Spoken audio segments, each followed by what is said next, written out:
Hi guys, it's me, Menu Guide, and welcome to my kitchen. Hi guys, it's me, Menu Guide, and welcome to my kitchen. Tonight I'm going to be cooking a few recipes from the Runescape official cookbook. Those two recipes are Karambwan and Pumpkin. So if you were playing RuneScape in 2001, you may have gotten a pumpkin. Now it's worth 2 billion. But hopefully I can manage to cook pumpkin in a way that is a true testament to anyone that was playing RuneScape at the time. For the pumpkin, for starters, my oven is already preheated to 200 degrees Fahrenheit, and I've got some brioche toasting in there. Now, for those of you who don't know, I am a vegetarian. Karambwan in the Runescape Cookbook is octopus with pesto. I'm going to be doing a little vegetarian take on that. No, I'm not cooking my cat. Heart's here to be a cooking buddy. We're going to start with the pumpkin. We've already got the oven to 200 and I put in around half a loaf or so of brioche, and it's just on the wire racks kind of raw dogging the oven for about 45 minutes. This one is baked stuffed pumpkin. It does call for sausage. We're going to be putting another vegetarian little twist. No one wants boogers in their food. Oh, I'm sure there's a few people out there that do. I'm not here to cater to them. I have very little time to do this because I was supposed to prepare the pumpkins and filling while the bread was going. I've got my sugar pumpkins here. Also known as pie pumpkins or sweet pumpkins. They're relatively small for pumpkins. I guess I wash them.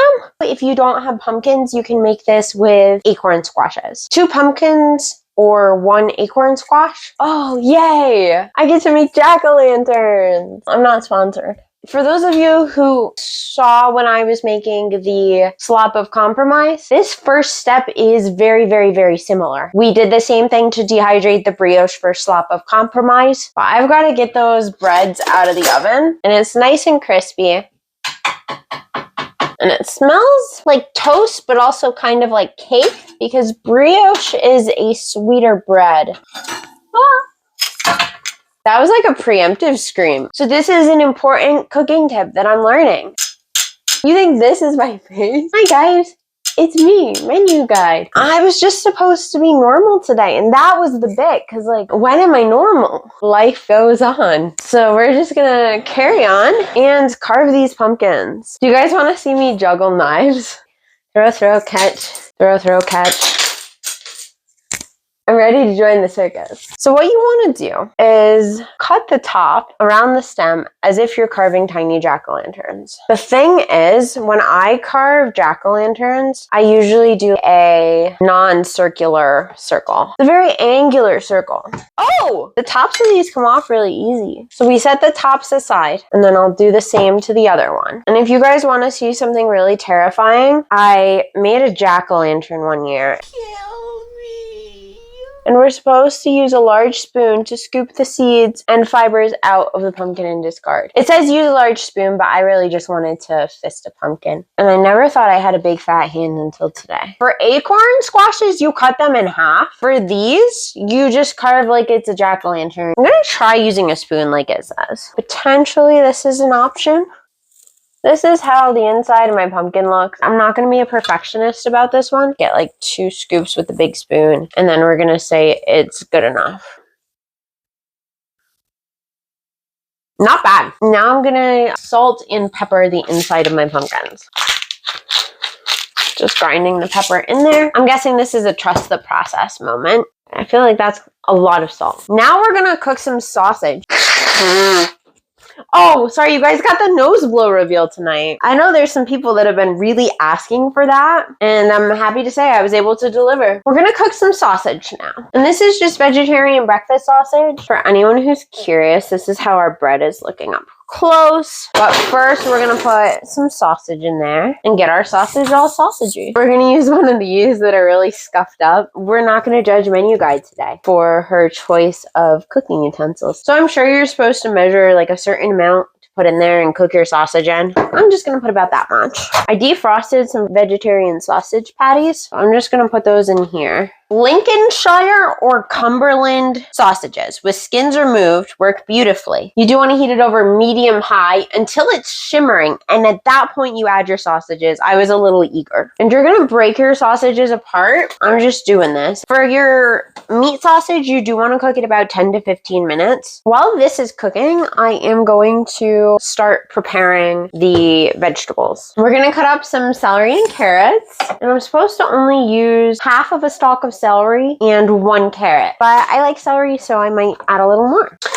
Finely chopped my celery, and I've almost sliced my thumb off twice now. I don't trust this knife, and I'm gonna try with the bigger knife. Is this an effective way to chop celery? I think so. And I need 1 carrot.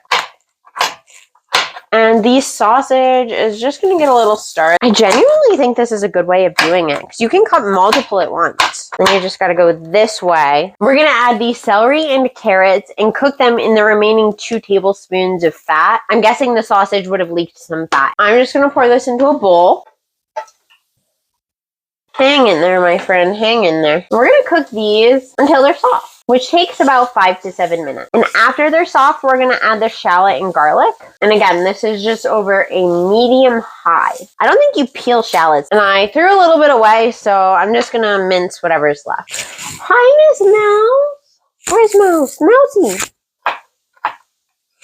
This seems so professional. The rotating of the knife. So these have been going for a few minutes. We're going to give them a couple more, and then I'm going to add the shallot and also the garlic. Look at how professional I am. Oh, it's just the greatest movie, and it's so sad. And there's this ghost train scene, and it's an obscure movie somewhat. And I'm going to add 1 clove of garlic. And I'm just going to use my garlic crushing machine for that. Garlic crushing! Oh, I'm so pathetically weak. Life hack. The outside part peels off so easy after this. Oh yeah. Oh yeah. And add my half a shallot. And from here we stir it, and we also add some salt, some pepper, and some fresh thyme. As with always, I don't measure spices. Truly, just add enough to season however you like it. Some people like it saltier, some people don't. I'm just gonna kind of chop at it. Stir this constantly for about 1 minute. While I'm finishing this, I'm gonna turn my oven up to 400 degrees Fahrenheit. I'm going to add the vegetables to the bowl with the meat. This seems like a very legitimate recipe. So this is the filling for it right now. And this is the pumpkin shell that I'm gonna be stuffing. Now, if you're familiar with RuneScape at all, you don't wanna eat your pumpkin because that's like 2 something billion GP, or you could name your baby troll. But however, if you go to the Ghasts in Mauritania, there's no warning. I don't know what I'm doing with this bread yet. Menu guide. And my girlfriend, Brie. And it's a loaf of brioche with lipstick on. I love you so much, Brie. Brie, I love you so much. And this is like the little romance that I came up with in my head. I might be a little bit deficient, but that's okay. Now's as good of a time as any. Season your filling with a splash of Pepsi. And the elite ingredient is 1 unburnt shrimp. I've got my little shrimp here. This is a lot less creepy than last time I used a shrimp in my recipes. Remember, you always gotta devein your shrimp. Squeeze the innards into your recipe. Did you know that you can taste Sharpie? Hit me up. I got a bowl of innards here. And we are going to carry on with the recipe as the good Lord intended. So I'm gonna line that pan over there with a little bit of foil. God is good all the time, God is good. Put my pumpkin on the thingy. Put my other pumpkin on the thingy too. And we are almost finished, I think. Those tops of the pumpkins go back on. So which one is which? Believe it or not, I managed to finish a puzzle recently. These pumpkins go in the oven at 400 degrees with their lids on for approximately 25 minutes. So we're gonna cut these breads into little pieces. Sometimes it is easier to just rip them rather than cutting them with a knife. Very, very toasty. And I'm just gonna be putting the little bread pieces in with the sausage. Hi, child of darkness. Don't you dare touch my bread. This is my girlfriend, Brie. Leave her alone. Okay, I'm doing this like double-handed because I'm just trying to get this done before my cat inevitably causes trouble and chaos. It might not be a $1 billion recipe, but this is going to be a $1 million recipe when I'm done. So I'm going to use only about 1/6 of a cup of dried cherries, and you do want to chop them a little too. Okay, they're not like super finely chopped, and I think that's all right. So you want to toss this to combine. I don't know if it literally means throw. Taste the mixture. And if it needs more salt or pepper, add a little bit more salt and pepper if you need to. Just grab a spoonful. They're pretty tasty so far. So I'm going to take 3/4 a cup of heavy cream and 1/2 cup of whole milk. And I'm going to mix that with 2 eggs. It's a little lumpy looking. I don't know if this is supposed to be like that. Oh, it does say shake well. I'll shake this one up preemptively. 3/4 cup. And we're going to get cracking, as they say. Oh, there's shell in there. No, we'll do this first. Then I'll do this one. Good enough. Clean as you go, chat. Mix this up. 3/4 cups of cream, 1/2 cup of milk, and 2 eggs. I want to say you just do this. I'm hoping. Stir this all up. It's quite a good mixture here. And I think the most important part is just getting those breads moistened. We're gonna let that sit for about 10 minutes. We are gonna move on to our next recipe, which is Karambwan. It's multifunctional. So if you cook it properly, it's a food, it will heal you very nice. If you cook it improperly, congratulations, you've made poison Karambwan. I'm not going completely on recipe with this one. It calls for an octopus. I'm not cooking an octopus. But I made little Karambwans, and I've got big Karambwans too. And what these are is homemade gnocchi. So it'll be like 3 to 4 minutes to cook these. Karambwan is green when it's raw. And then when you cook it, it turns from green to white if you do it correctly. I'm gonna wait for the water to boil. Taking these pumpkins out, they smell kind of nice. Let's go over there. Take these lids off. And you do not need these lids any longer, so we can dispose of them. Truly hope that's the case. Ooh. Leave them on the foil-lined baking sheet to continue cooking. I was not supposed to throw the caps off, so I'm gonna put my stuffing in here. Filling these pumpkins up with this stuffing mixture. And this would be so fun for some sort of Halloween themed party, or if you want to invite your billionaire friends over and you have no money at IRL, but you still want to flex. I think if you're not super concerned with stuffing falling out, you could probably carve little jack-o'-lanterns in here. So now these pumpkins are going to go back in for about 30 minutes. And they go. We'll see them in a half hour. In the meantime, I want to make the pesto. And to make the pesto, I'm going to add 1 ounce of Parmesan cheese, which is grated, some pine nuts, some garlic, and then basil and lemon juice and zest. I'm just going to use my handy dandy blender. It's dusty on top, but that's not the important. The important is what's on the inside. I'm going to add 1/8 of a cup of pine nuts. I'm not measuring any of this. We're just going to wing it. It's like maybe 1 ounce, right? Or some of that back. I'll say that's about 1 ounce of Parmesan. About this much is 1/8 of a cup. I'm going to add a clove of garlic. We do want to pulse that in the food processor for about 1 to 2 minutes. We're going to add some more stuff, starting with, of course, a capful of Pepsi.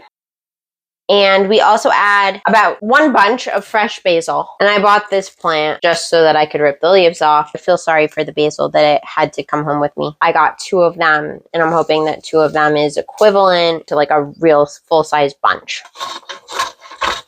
I haven't measured anything so far. It might not be good, but at least it's consistently bad. Squeeze it in.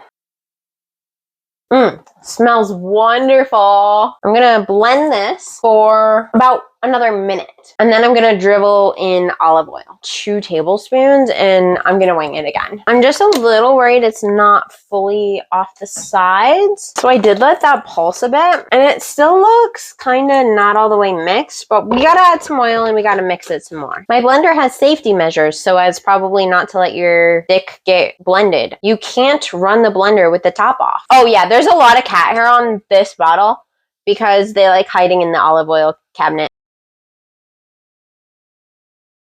Stir it up and just keep blending and just pray to God that this works out. I forgot to put the blade back in. I really am quite simple, aren't I? See how it tastes. So there's still whole lemon seeds in it. We'll see if hitting it with the immersion blender makes a difference.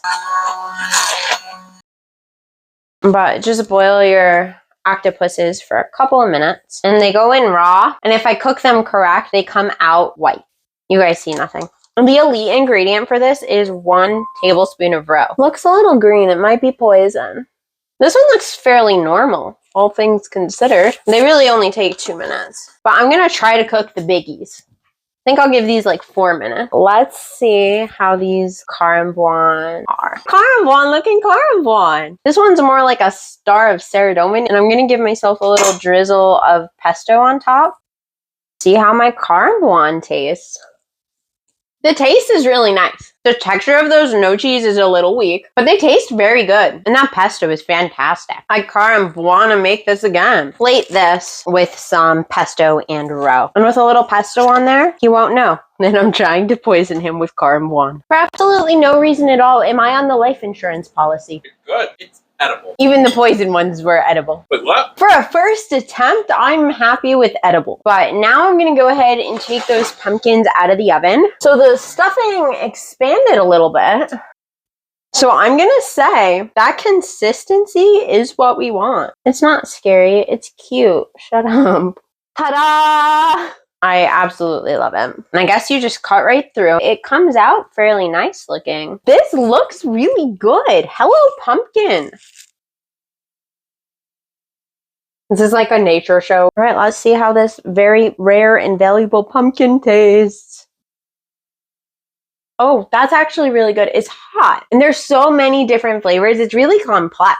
You've got the pumpkin, and that just tastes like a nice, delicious piece of squash. And then you've got the stuffing, and that adds its whole own layer of depth. And I'm not sure they go together perfectly, but it's not jarring. Maybe you could call it a nice contrast. I'm not sure I recommend spending billions of dollars to eat this in game, but if you were to make it IRL, not so different story. We have successfully cooked some things tonight and also unsuccessfully cooked some things tonight. We managed to make both pumpkin and Karambwan from the Runescape official cookbook. I would say these are both fun recipes. That's a nice looking cross section other than the seeds and guts that I failed to remove. Pixels have no calories. Oh no. Stay safe. Much love. Bye.